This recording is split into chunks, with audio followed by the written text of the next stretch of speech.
الحمدللہ رب العالمین والصلاة والسلام علی سید الانبیاء والمرسلین وعلی آلہ واصحابہ اجمعین۔ نوائے حق چینل کے معزز ناظرین و سامعین کرام، آج ہم جماعت میں شامل ہونے کے لیے جو لوگ مسجد کے اندر دوڑتے ہیں ان کے متعلق سنیں گے۔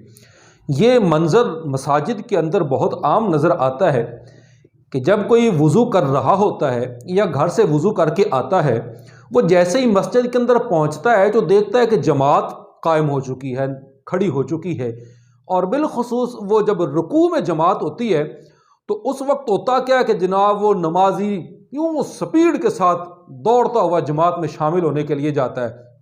ایک ہاتھ میں جناب وہ چادر ہوتی ہے یا رومال یا تولیہ، اور جناب دونوں ہاتھوں کے ساتھ وہ جناب پانی چھڑکتا ہوا مسجد کے اندر بھاگ کھڑتا ہوتا ہے۔ ہم نے دیکھنا ہے اس طرز عمل کے متعلق ہمارے پیارے آقا نبی مصطفیٰ صلی اللہ علیہ وسلم نے ہمیں کیا ارشاد فرمایا ہے۔ چنانچہ یہ روایت جو میں آپ کو پیش کرنے لگا ہوں، یہ بخاری اور مسلم کے اندر بھی ہے، ترمذی شریف میں بھی ہے، ابو داود میں بھی ہے، نسائی میں بھی ہے، ابن ماجہ میں بھی ہے، مسند امام احمد میں بھی ہے، اور مشکات کے اندر بھی موجود ہے۔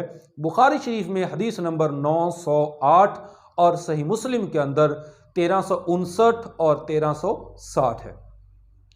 حضرت ابو ہریرہ رضی اللہ تعالی عنہ روایت فرماتے ہیں ان ابا ہریرہ قال سمعت رسول اللہ صلی اللہ علیہ وآلہ وسلم یقول، کہ میں نے پیارے آقا صلی اللہ علیہ وسلم کو یہ ارشاد فرماتے ہوئے سنا، اذا اقیمت الصلاۃ، کہ جب جماعت قائم ہو چکی ہو، فلا تأتوها تسعون، تو جماعت میں شامل ہونے کے لیے مسجد میں دوڑا مت کرو،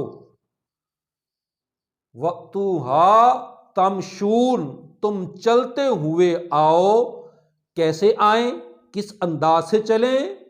علیکم السکینہ، اطمینان، سکون، وقار کے ساتھ آہستہ آہستہ چلتے ہوئے جماعت میں شامل ہونے کے لیے آئیں۔ فما ادرکتم، پس جتنی رکعتیں تمہیں جماعت کے ساتھ امام کے ساتھ حاصل ہو جائیں انہیں امام کے ساتھ ادا کرو۔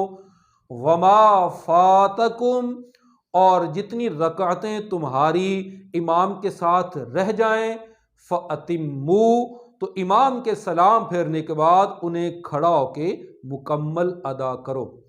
اللہ تبارک و تعالی ہمیں قرآن و سنت کا صحیح فہم نصیب فرمائے اور اس پر عمل کی سعادت نصیب فرمائے، آمین بجاہ النبی الامین صلی اللہ تعالی علیہ وآلہ وسلم۔